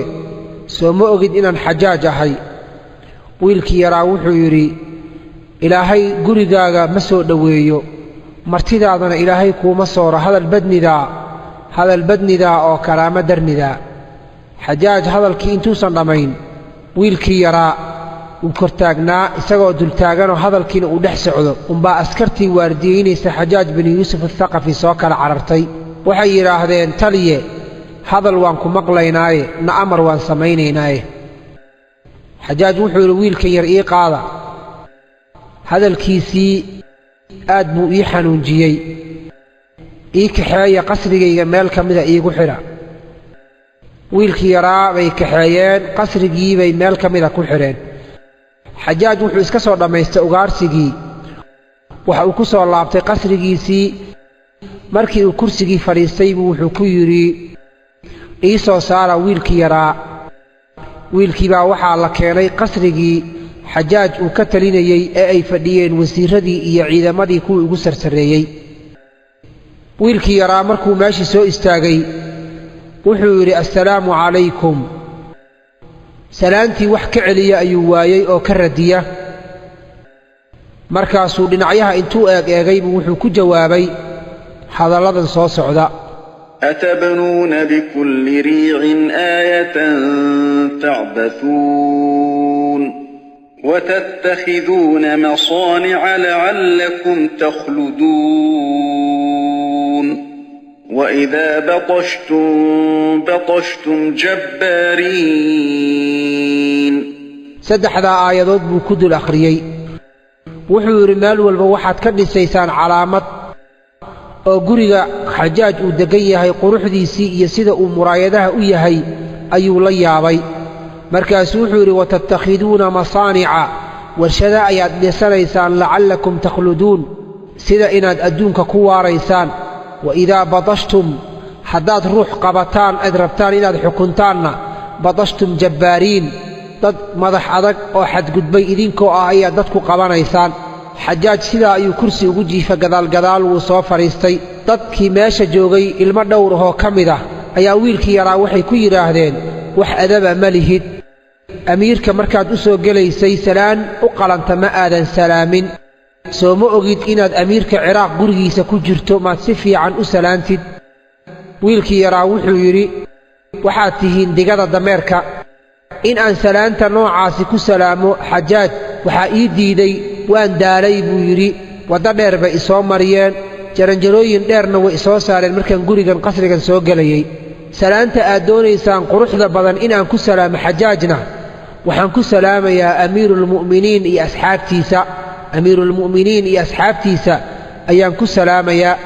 oo wuxuu ula jeedaa cali bin abi aalib iyo asxaabtiisii ayuu ula jeeday xajaaj wuxuu yidhi wiilkiibuu su'aal weydiiyey wuxuu yidhi maanta waxaa timid buu yidhi wiil yahow ajashaadii geeridaadii baa soo dhowaatay rajadii noloshii adduunyada aad ku lahayd inaad sii noolaato wiil da'yar baa tahayna way baaba'day wiilkii yaraa wuxuu yidhi xajaajow ajashayda hadday gacantaada ku jirto hadalkaaga ima dhibayo wax yar iyo wax badan waxaad igu tidhaahdaba ma dhibsanayo wiilashii meesha fadhiya qaarkood baa waxay yidhaahdeen jahligaaga iyo edabdaradaada waxay ka gaartay khabiidkiyo wuxunka ah amiiruulmu'miniin inaad sidaa ula hadasho sida carruurta facaaga aad ula hadlaysa miya adab ma lihid bay dhaheen fiiri qofka aad la hadlayso si adab iyo usluubna ugu jawaab ixtiraamna u samee waa amiirkii ciraaq iyo shaam wiilkii yaraa wuxuu yidhi ma maqal miyaa buu yidhi ilaahay subxaanahu wa tacaala hadalkiisii ma idan maqal miyaa soo ilaahay ma dhihin يوم تأتي كل نفس تجادل عن نفسها وتوفى كل نفس ما عملت وهم لا يظلمون naf walba iyada isu doodaysa soo lama dhihin aniga isu doodaya idhaafa xajaaj baa marka wiilkii hadal ku bilaabay oo wuxuu ku yidhi hadalkii hadda aad lahayd yaad ula jeeday salaantii gaarka ahayd oo hebel baan salaamayaa yaad ula jeeday wuxuu ku yidhi waxaan ula jeeday amiirulmu'miniin baan ula jeedo cali bin abi aalib baan ka waday cali bin abi aalib iyo asxaabtiisii baan ka waday adigana wuxuu yidhi xajaajow haddii lagu dhihi lahaa salaanta noocaasi qof salaam yaad salaami lahayd xajaaj bin yuusuf athaqafi wuxuu yidhi cabdilmelik ibni marwaan baan salaami lahaa oo cabdilmelik markuwaasi waa reer bani umaya waana boqorka markaa talinayo xajaaj uu ka amar qaato wiilkii yaraa wuxuu yidhi ma cabdilmeliga faajirka ah lacnadda alla ha ku dhacdee tii malaa'igta iyo tii dadkaba ha ku dhacdee makaas ayaad salaamaysaa xajaaj wuxuu ku yidhi maxaad u tidhi cabdilmelik faajir maxaad u tidhi wuxuu yidhi khalad yar uu galay baa muslimiin badan dartiisa loo baabi'iyey dadkii meesha fadhiyey wasiirradii iyo dadkii xajaaj la joogay xilka meesha qayb ka hayay qaar ka mid ah ayaa waxay yidhaahdeen xajaajow wiilkan dil maxaa dhacay daacadii amiirkii in la adeeco la rabay wuu ka baxay jamaacadii in lagu dhex jiro la rabayna wuu ka dhex baxay oo dadkii isku duubnaa bannaanka ayuu ka taagan yahay cabdilmelik ibni marwaanna wuu aflagaadeeyey marka in la dila ayaan ku xukunnay wiilkii yaraa wuxuu yidhi xajaajow dadkan kula fadhiya edeg u yaal waa dad jaahiliinah waxa aan ahay ma fahmayaan xajaaj baa dadkii wuxuu ku yidhi aamusa ani isaga isu keendaaya xajaaj baa wiilkii wuxuu weyddiiyey wuxuu ku yidhi ma garanaysaa walaalkay xajaaj waxaa walaal la ahaa nin sidiisoo kale u dhib badan oo yaman mas-uul ka ah marka wuxuu yidhi ma garanaysaa walaalkay wiilkii yaraa wuxuu yidhi haa walaalka waa fircoon markuu nebi muuse u yimid iyo haaruunoo wada socdo si carshigii uu ugu fadhiyey isagas ay uga qaadaan dadkii la fadhiyey buu la tashaday adigana fircoon baa walaal kula ahoo kuwan kula fadhiya ayaad la tashanaysaa xajaaj wuxuu yidhi qoorta ka gooya marba haddii fircoon la sheegayba wuxuu yidhi qoorta ka gooya ruqaashi nin la yidhaahdo waa xajaaj ka agdhow wasiirrada ugu dhowdhow ah baa intuu xoogaa wiilka yaraa u naxay buu is yidhi wiilkan yar haddii qoorta laga gooyo da'dan yar waa ilmo yare bal badbaadi markaasuu wuxuu yidhi amiirulmu'miniin oo xajaajow ilaahay ha kuu gargaaree inaadan wiilka dilin isku day aniga isii buu yidhi anigaa barbaarinayoo tarbiyaynayee isii xajaaj wuxuu yidhi kaxayso ilaahayna kuuma barakeeyo wiilkii yaraa baa sida addoon camal loogu gorgortamayaa kaxayso ilaahayna kuuma barakeeyo wiilkii yaraa wuxuu yidhi uma mahad celinayey buu yidhi kii i bixiyey iyo kii la isiiyey midna uma mahad celinayo xajaajoo wax isiiyo qaado dad yidhi iyo kii i qaadanaya labaduba mahad iguma laha ruqaashigii wiilkii yaraa u turayo inuu kaxaysta rabay baa wuxuu yidhi waryaa sideed u hadlaysaa inaan geeri kaa badbaadiye ayaan doonayey adigana hadalkan miyaad igula hadlaysaa intuu yidhi buu xajaaj eegay buu yidhi amiirow ma doonay inaan kaxaystee waxaa doonta ku samee xajaaj marka wuxuu yidhi wiil yahow dhegayso waddankeed ka timid wiilkii yaraa wuxuu yidhi masar baan ka imid xajaaj wuxuu yidhi magaaladii faasiqiintii baad ka timid miyaa dhul faasiqiin baad ka timid wiilkii wuxuu yidhi maxaad ugu magacowda magaalada faasiqiinta xajaaj wuxuu yidhi biyaheedana waxaa lagu cabaa weelal dahaba dumarkeeduna magaalada aad ka timid waa dumar heesaha ciyaaro oo meelaha ku boodboodo naylka webiga nayl ee dhexmarana waa webi cajiib ahoo dadku ay la yaabaan ehelka deggan masarna cajab ma aha carabna ma aha wiilkii yaraa wuxuu yidhi haddaba anugu magaaladaa kama iman la soco xajaaj wuxuu yidhi xaggeed ka timid wiilkii wuxuu yidhi ahlu khuraasaan baan ahay dhulkii muslim iyo bukhaari ay ka soo baxeenoo iiraan iyo afghanistaan dhulkaa ayuu sheegtay xajaaj wuxuu yidhi min sharri makaan meel lala yaabo shar badan baad ka timid diinkuuna ku yar yahay wiilku wuxuu yidhi maxaad sidaa u tidhi xajaaj wuxuu yidhi waa dad cajam ah oo aan carab ahayn oo cajam ah weeye waa sidii xoolaha adhiga iyo lo'da iyo geeloo kale weeye hadalkoodu wuu culusyaho lama karo midkooda qaniga oo hantida lehna waa bakhayl wiilku wuxuu yidhi haddaba anugu magaaladaa kama iman xajaaj wuxuu yidhi xaggeed ka timid wiilkii wuxuu yidhi dhulka shaam ayaan ka imid xajaaj wuxuu yidhi waxaad ka timid dhul fiican le'anna dhulkaa isaga uu dhul fiican ku tilmaamay waa dhulkii mucaawiya looga gargaaro markuu cal la dagaalamayey wuxuu yidhi waxaad ka timid dhul fiican laakiin meelaan ka nabcahay aniga ma jirto waa meel dadka ka yimaada jidhkoodu uu adag yahay wiilkii wuxuu yidhi haddaba anigu meesha kama iman xajaaj wuxuu yidhi xaggeed ka timid wiilkii wuxuu yidhi yaman baan ka imid xajaaj wuxuu yidhi waxaad ka timid magaalo dadkeeda aysan kasaynin haddii ixsaan loo sameeyo waa mahadsan tahay waa walaalkiisa ayaa ka taliya wiilkii yaraa wuxuu yidhi maxaa sidaa u tidhi xajaaj wuxuu yidhi codkoodii wuxuu yidhi wuu mac yahay hadalkooduna wuu jilicsan yahay midkooda caqliga badanna wuxuu isticmaalaa miyuusiga iyo heesaha kan jaahilkana khamriga ayuu cabbaa wiilkii yaraa wuxuu yidhi anigaa ka mid ma ahi haddaba kuwaa xagga kama dhalan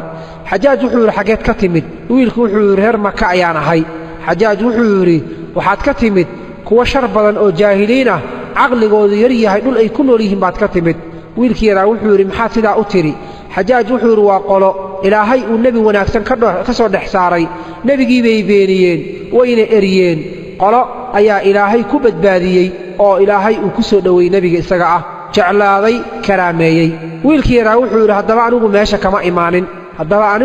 meesha kama iman xajaaj wuxuu yidhi jawaabahaagu waa igu bateen qalbigayga wuxuu ii sheegayaa inaan ku dilo wiil yahow inaan ku dilo wiilkii yaraa wuxuu yidhi geeridayda hadday gacantaada ku jirto adigaa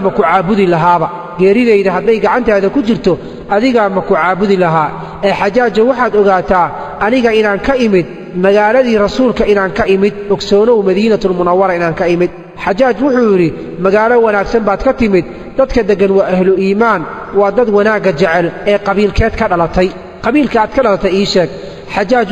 wiilkii yaraa wuxuu yidhi waxaan ka dhashay reer la yidhaahdo bani khaalid ayaan ka dhashay oo isir ahaanna uu ka dhashay cali bin abi taalib nasab walboo adduunkan ku abtirsada qolana wuu baabba'aa nasabkanagii mooye haddaan annaga nahay reerka nebiga ma baabba'ayno ilaa maalinka qiyaamo waan jiraynaa xajaaj intuu carooday aad u carooday buu yidhi wiilkan madaxa ka gooya dadkii meesha fadhiyey baa waxay yidhaahdeen xajaajo waa wiil yara in la dila ma mudnee maad iska daysid xoogaha ayaguna caatifadan oo dhinacan rasuulka iyo familkiisi way qaaday xajaajna way ka baqayaan xajaaj wuxuu yidhi maya khasab waxaa ah in la dilo wiilkan xitaa hadduu samada ka dhawaaqo ruux dhawaaqaya uu yidhaahdo yaan la dilin oo wuxuu ula jeedaa malag xataa hadduu ilaahay soo diray yidhahdo wiilka yaan la dilin wiilka in la dilo waa qasab wiilkii yaraa wuxuu yidhi nebi ma tihide yaa samada kaaga dhawaaqayo xajaaj wuxuu yidhi oo inaan ku dilo hadda yaa iga kaa hortaagan ayuu xajaaj wiilka weyddiiyey wiilkii yaraa wuxuu yidhi waxaana kala taagan inaad idisho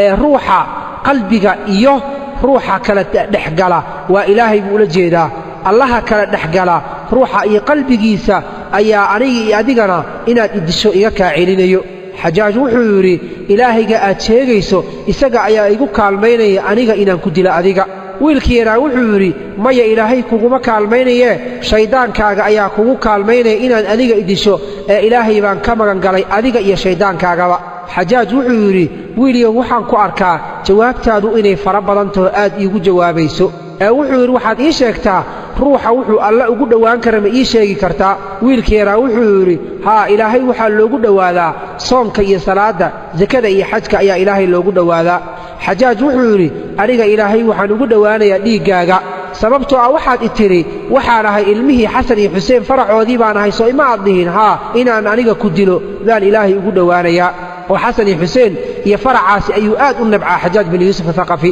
wiilkii yaraa wuxuu yidhi isagoon cabsi iyo argagax midna ku jirin aniga waxaan ahay buu yidhi owlaaddii rasuulka ayaan ahay sala allahu calayh wasalama ajashayda iyo geeridayda hadday gacantaada ku jirto shayddaankaagii ayaa yimid buu yidhi si uu aakhiradaada u fasahaadiyo ayuuna kugu yimid oo inuu aakhiro kaa fasahaadiyo ayuu doonayaa wiilkii yaraa baa ku jawaabay oo xajaaj baa wuxuu ku jawaabay wuxuu yidhi ma waxaad leedahay owlaaddii rasuulka ayaan ahay oo geerina waad necabta waad ka baqaysaa miya wiilku wuxuu yidhi mayo ilaahay sooma dhihin walaa tulquu biaydiikum ila tahluka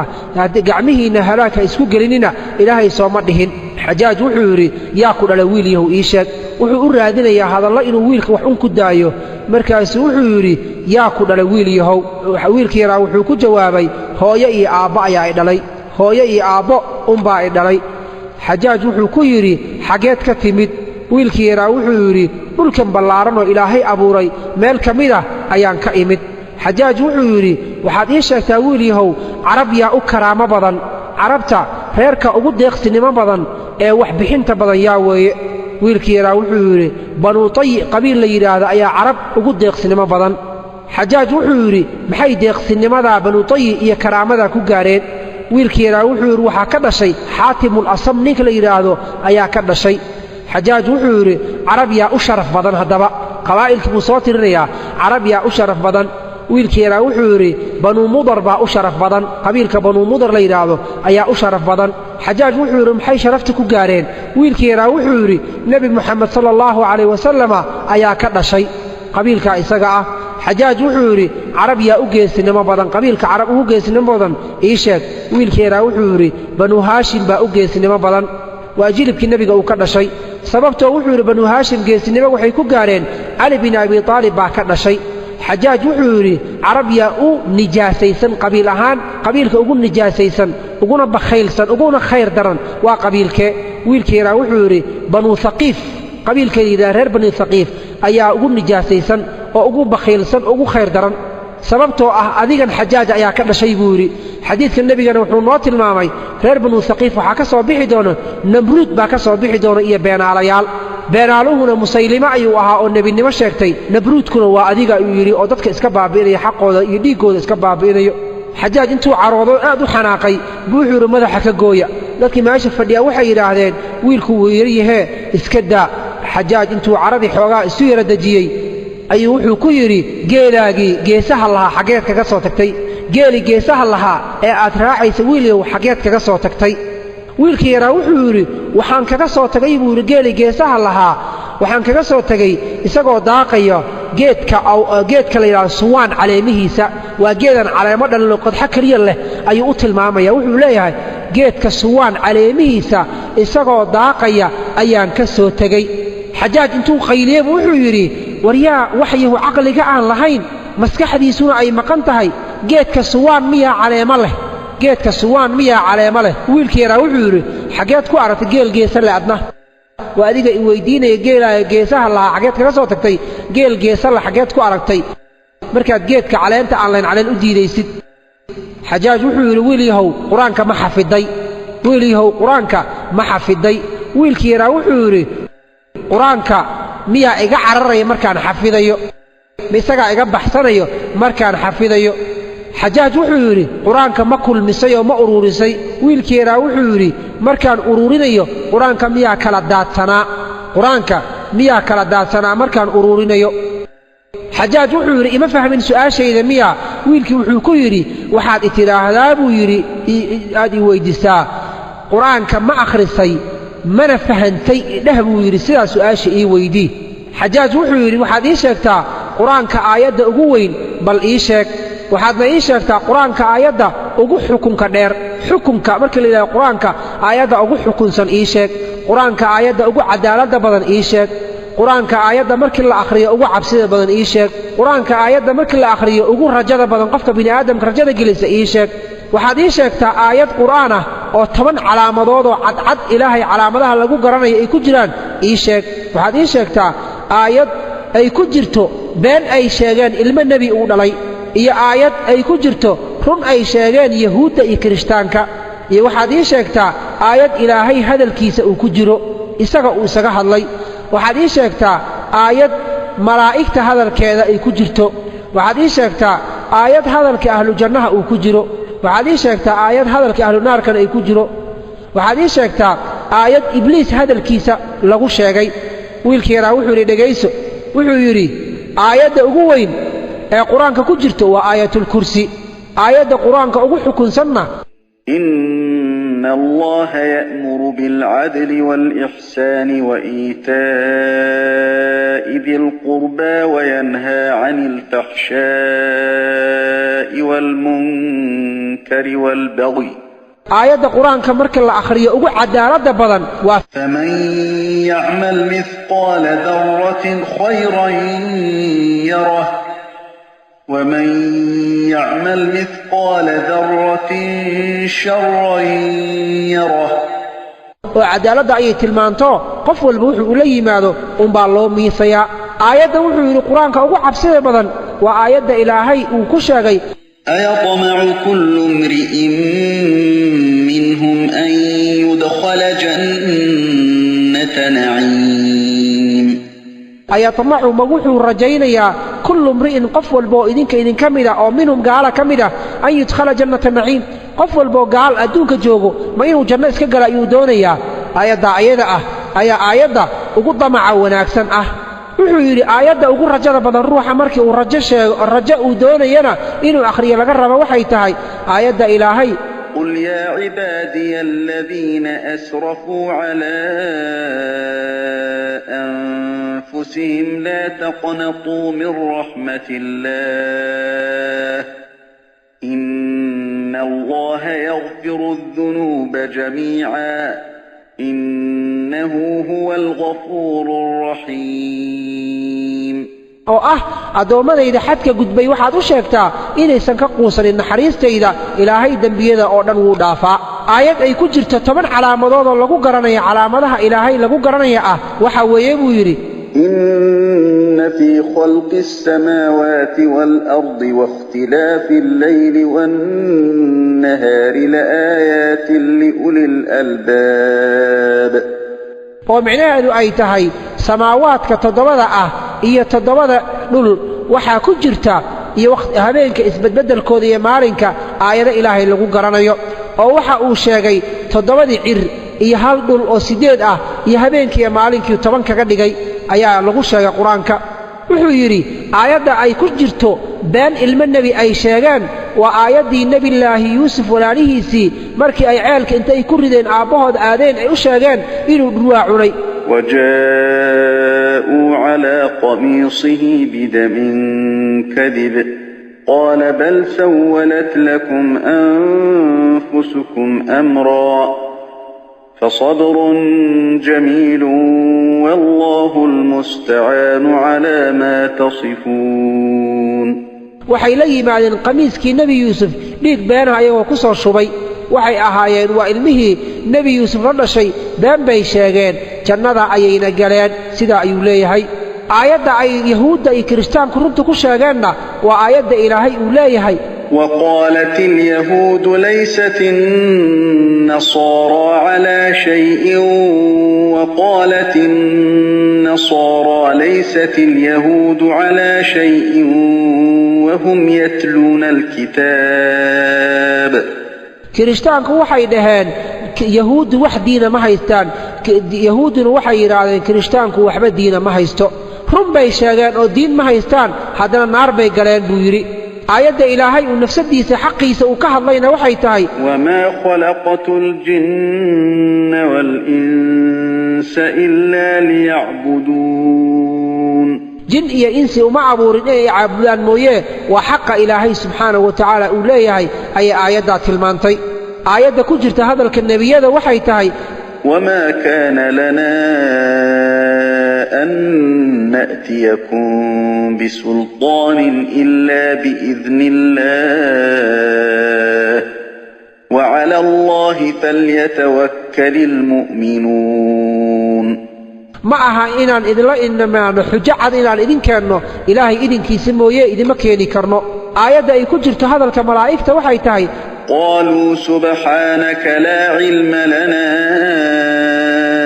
إلا ما علمتنا إنك أنت العليم الحكيم إله وحقاله يا أقول ملهن وحي أدنا برطيمويه آيات هذا أهل الجنة وكجره وحيتهي وقالوا الحمد لله الذي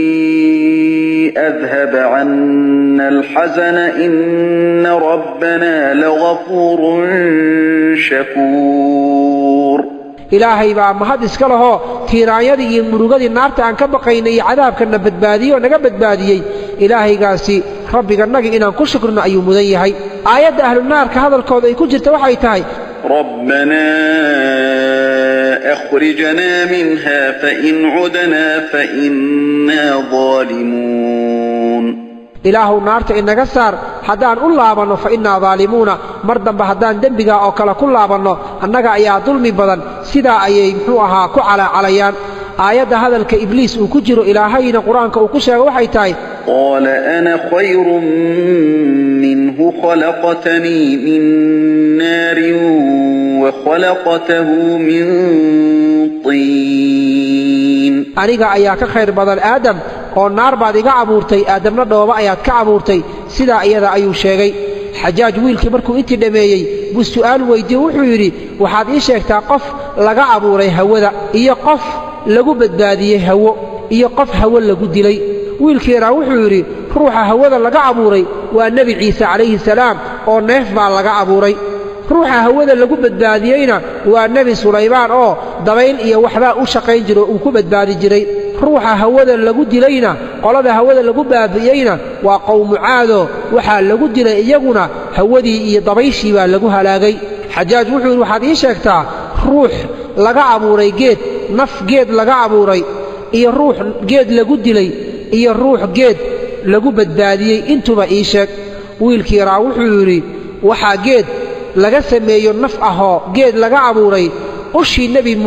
muuse calayhi salaam markii ay maska isu beddeshay ayadoo geed ka samaysan bay mas isu beddeshay haddana ruuxa geedka ilaahay uu ku badbaadiyeyna waa nebi nuuxoo markii dhulkii cirka biyaha ka yimaadeen dooni geed ka samaysan baa ilaahay ku badbaadiyey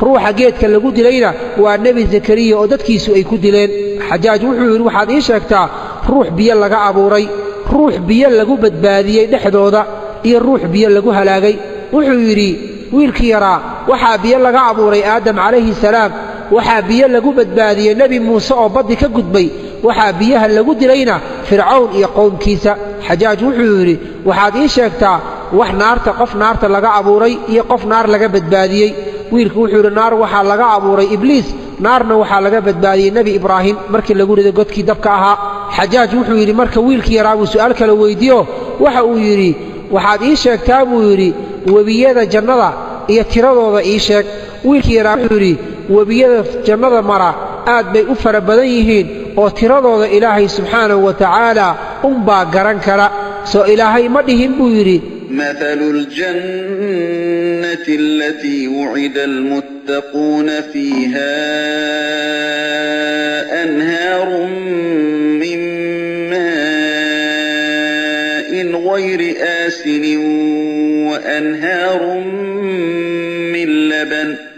وأنهار من لبن لم يتغير طعمه وأنهار من خمر لذة للشاربين وأنهار من عسل مصفى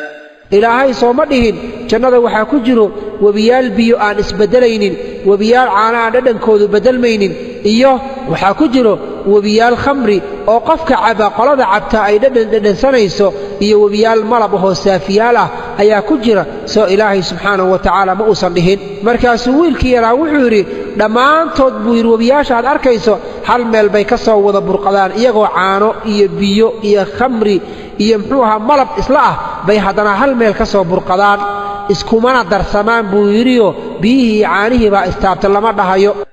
wuxuu yidhi mid la mid ah webiyaasha iyadu sidaa ahna kuwa la mid ah adduunyada ayaa laga helaa oo madaxa bini'aadamka ayaa laga helaa buu yidhi wiilkii yaraa wuxuu yidhi webina dhadhankiisa wuxuu yidhi waa dhanaan webina dhadhankiisu waa kharaar webina dhadhankiisu wuu mac yahay haddana webiyada iyaga ah iskuma darsamaan oo wuxuu ula jeedaa isha biyaha ka soo baxo ilintu waa dhanaan buu yidhi dhegta dhukayga iyo malaxda ka soo baxdana waa kharaar afka candhuufta ka soo baxdana waa macaan saddexduna madaxii bay ka soo baxaan haddana iskuma darsamaan xajaaj wuxuu yidhi ahlu jannuhu way cunaan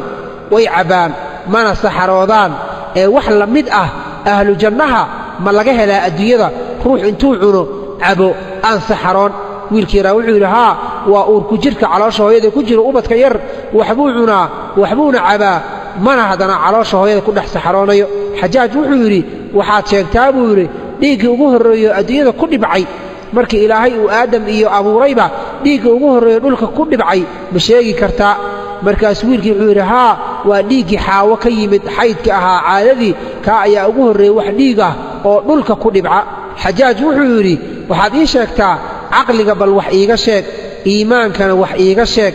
caqliga wax iiga sheeg iimaankana wax iiga sheeg xishoodka wax iiga sheeg deeqsinnimada wax iiga sheeg geesinimada wax iiga sheeg karaamada iyo sharafka wax iiga sheeg shahwada iyo qooqana wax iiga sheeg buu yidhi waad garatay soomaan wiilkeedaa wuxuu yidhi haddaan wax kaaga sheego caqliga ilaahay 10 buu u qaybiyey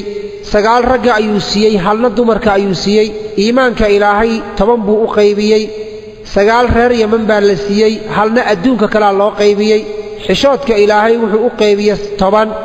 9 dumarka ayaa la siiyey halna ragga ayaa la siiyey deeqsinimada ilaahay wuxuu u qaybiyey 10 sagaal ragga ayaa la siiyey halna dumarka ayaa la siiyey geesinimada iyo sharafka ilaahay 10 buu u qaybiyey sagaal carab baa la siiyey halna adduunka ayaa loo qaybiyey shahwada iyo qooqa iyo damcuna ilaahay 10 buu u qaybiyey sagaal dumarka ayuu siiyey halna ragga ayuu siiyey waad garata Soomaa wuxuu yiri ilaahay aqliga 10 buu u qaybiyo sagaal waxa uu siiyey ragga halna dumarka ayuu siiyey iimaanka ilaahay wuxuu u qaybiyey 10 sagaal reer Yemen baa la siiyey halna adduunyada kale ayaa loo qaybiyey xishoodka ilaahay 10 buu u qaybiyey sagaal dumarka ayuu siiyey halna ragga ayuu siiyey deeqsinimada ilaahay 10 buu u qaybiyey sagaal waxa uu siiyey ragga halna dumarka ayuu siiyey geesinimada iyo sharafka ilaahay wuxuu u qaybiyey 10 carab sagaal buu siiyey sharaf jaceelka iyo geesinimada carab sagaal buu siiyey halna waxa uu siiyey adduunka inta ka soo hartay qooqa iyo waxdoonkuna damaca ilaahay 10